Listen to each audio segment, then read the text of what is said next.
صلو علی الحبیب صلی اللہ تعالی علی محمد۔ والدہ کے حوالے سے چند اشعار جو کہ پچھلے دنوں یہاں پر بھی پڑھے تھے، اس کے مصطفیٰ صاحب کے گھر کی والدہ کی مثال تھا۔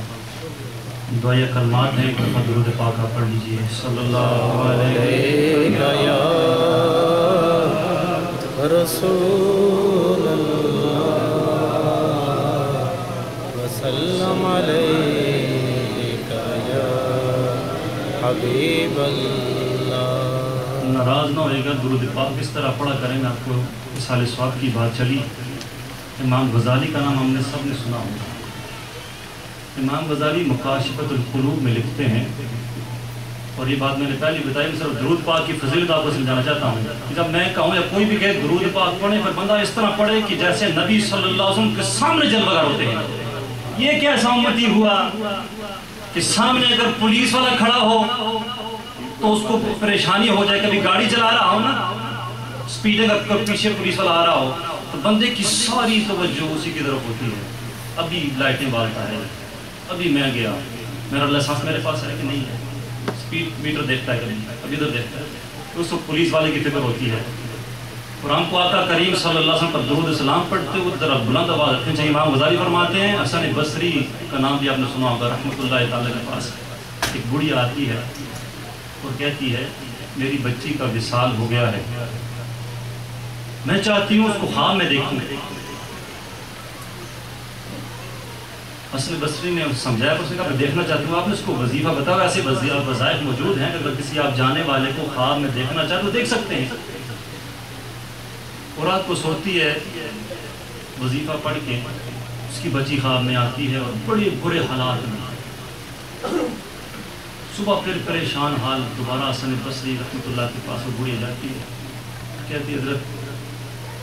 میں نے وظیفہ پڑھا تھا، بچی میری خواب میں آئی پر اس کے حالات بڑے خراب تھے، اس کو دیکھ کے بڑی پریشان، بڑی روئی۔ آپ نے فرمایا تھا کہ میں نے تجھے سمجھایا تھا پر اب دعا کر اس کے حق میں۔ عرصہ گزرتا گیا، ایک دفعہ امام غزالی فرماتے ہیں مکاشفۃ القلوب میں یہ لکھا ہے، فرماتے ہیں حسن بصری کو خواب میں ایک بچی آتی ہے، بڑا اچھا لباس اس نے پہنا ہے، آپ اس سے پوچھتے ہیں بیٹا کون ہے؟ وہ پوچھتے ہیں آپ نے مجھے پہچانا نہیں؟ میں پہچانا نہیں، میں وہی ہوں جس کی والدہ آپ کے پاس آئی تھی دعا کرانے کے لیے، وظیفہ لینے کے لیے۔ آپ فرماتے ہیں میں نے تو دیکھا تھا، اس نے تو کہا تھا کہ وہ اچھی حالت میں نہیں ہے پر وہ تو بڑے اچھی حالت میں ہے۔ اس نے کہا واقعی میرے حالات بڑے خراب ہیں، بڑے عذاب میں تھی، پر ہوا کیا ایک دفعہ قبرستان کے پاس ایک شخص گزرا اور اس نے ایک دفعہ نبی صلی اللہ علیہ وسلم پر درود پاک پڑھا، اور اس کا ثواب اس نے ہم قبرستان والوں کو کیا۔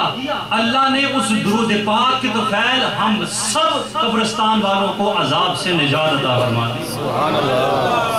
اور آج امتی یہاں بیٹھا ہے، ٹانگرت ہے، اور اجاز رو رہا ہو کہ نبی صلی اللہ علیہ وسلم کی تعظیم میں درود پاک پڑھے، ایسا بندہ کہ انسان کے رونگٹے کھڑے ہو جائیں۔ ایسے صحابہ کرام تھے، آپ سالوں صحابہ گزر جاتے اور صحابی نے ایک سوال پوچھنا ہوتا نبی صلی اللہ علیہ وسلم سے، کہتے دو تین سال گزر جاتے اور نبی صلی اللہ علیہ وسلم کی تعظیم اور حیبت کی وجہ سے میں سوال نہیں پوچھ سکتا تھا، لیکن 3 سال گزر جاتے میں ابھی پوچھتا ہوں، پھر ہمت نہیں پڑتی کہ کیسے پوچھو نبی صلی اللہ علیہ وسلم سے۔ آج امتی ہے، کہیں درود پاک پڑھیں۔ اب میں نے آپ کو کہا ذرا بلند آواز سے پڑھی گا، صلی اللہ علیہ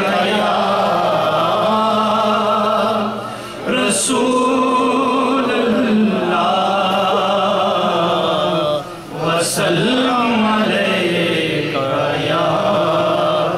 حبیب اللہ۔ بندہ بڑی نعمت ہوتی ہے، جن کی چلی گئی ان کو تو پتہ ہی ہے، جن کی ہے قدر کر لیں، قدر کر لیں اور خوب دعائیں لیں، خوب خدمت کریں، اور جن کی نہیں ہیں ان کے لیے دعا کریں، اور یہ دعا کر رہا ہوں اس پہ آمین کہیں۔ جنا میں الہی بسا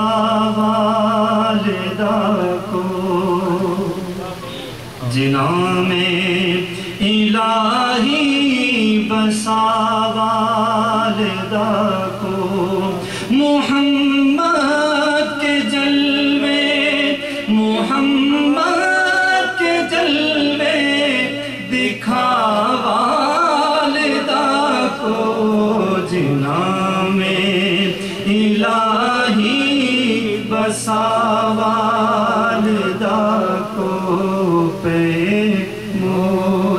مصطفیٰ قبر نورانی کر دے پہ مصطفیٰ قبر نورانی کر دے اندھیرے سے مولا بچا والدہ کو اندھیرے سے مولا بچا والدہ کو کھلے قبر میں رحمتوں والی کھڑکی کھلے قبر میں رحمتوں والی کھڑکی کھلے قبر میں رحمتوں والی کھڑکی ملے خلد میں داخلہ والدہ کو ملے خلد میں داخلہ والدہ کو محمد کے جلوے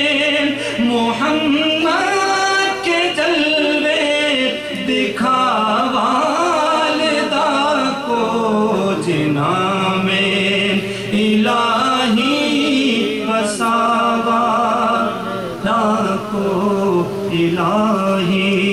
وہ پہچان لے مصطفیٰ کو الہی وہ پہچان لے مصطفیٰ کو بنا اس قدر آشنا والدہ کو کرم ہوگا جنت میں رکھے الہی آمین کرم ہوگا جنت میں رکھے الہی کرم ہوگا جنت میں رکھے الہی اگر سیدہ فاطمہ والدہ کو اگر سیدہ فاطمہ والدہ کو کیا کہتے ہیں دعا کرتی رہنی چاہیے دعائیں میں کرتا رہوں گا برابر دعائیں میں کرتا رہوں گا برابر ندا آئی بخشا گیا والدہ کو ندا آئی بخشا گیا والدہ کو اور اللہ جن کی والدین حیات ہیں دعا کرتا ہوں یا اللہ کہ ان کے ساتھ مکہ مکرمہ اور مدینہ منورہ کی حاضری نصیب فرما آمین آمین دعا ہے یہ بحلیم رضوی کی مولا دعا ہے یہ بحلیم رضوی کی مولا مدینے میں مجھ سے ملا والدہ کو مدینے میں مجھ سے ملا والدہ کو محمد کے جلوے محمد کے جلوے دکھا والدہ کو جنا میں الہی بسا والدہ کو آمین بجائے نبی امین صلی اللہ علیہ وسلم اب میرا یہ کوشش رہتی ہے جب بھی ایسا کسی کی فوتگی کے لیے دعا ہو تو کوئی نہ کوئی کلمات جو ہیں کہ اپنی تیاری کے لیے بھی کہے جائیں کہ ایک دن ہوگا اس طرح لوگ بیٹھے ہوں گے اور ہمارے لیے سال سوال کی دعا ہو رہی ہے یا اللہ اور وہ دن بھی آنا ہے کل نفس ذائقۃ الموت اور جب آپ ایک درس لے کے جائیں آج یہاں سے میں پڑھ رہا تھا اسرائیل علیہ السلام ایوری ڈے ایک شخص کو 5 مرتبہ دیکھتے ہیں کتنی مرتبہ دیکھتے ہیں کس وقت جو اوقات نماز ہے صبح نماز، زور کی نماز، عصر کی نماز، مغرب کی نماز، عشاء کی نماز۔ اب دیکھتے ہیں کہ بندہ نماز کے لیے پڑھ رہا ہے کہ نہیں پڑھ رہا ہے۔ تو پتہ ہوتا ہے کہ دیکھ رہے ہیں نماز میں ہے، تو پھر جب انہوں نے آنا ہے تو 5 وقت نمازی ہے، نماز پڑھی اس نے ہے، تو پھر وہ آسانی فرماتے ہیں اس پر، اللہ کے حکم سے، اللہ کی اطاعت سے، نبی صلی اللہ علیہ وسلم کی طرف ہے۔ ورنہ علماء فرماتے ہیں اگر موت کے قطروں کا ایک قطرہ جو تکلیف ہوتی ہے موت کے وقت، کیونکہ روح جسم کا ساتھ ہے نا، اس کی ایک ایک بال میں روح ہے، جب اس کو نکالتے ہیں تو اس طرح فرمایا آقا کریم صلی اللہ علیہ وسلم سے جس طرح جھاڑی ہوتی ہے، کانٹے دار جھاڑی، اس کو ڈالا جائے اور ہر ریشے میں چلی جائے، اس کو کھینچا جائے پورے جسم میں، تو ریشے میں سارا گوشت بھی ساتھ آ جائے، کتنا پین انسان کی کرنا کیا ہوگا۔ میں کل مجھے پتہ تھا آج محفل ہونے والی ہے، میں کل جا رہا تھا، میں اپنے اسٹور پہ کام کر رہا تھا، واکن باغ سے میں گیا، اکثر آپ کو پتا واکن باغ سے دروازہ کلوز ہو گیا، چھوٹا باغ سے میں مارا،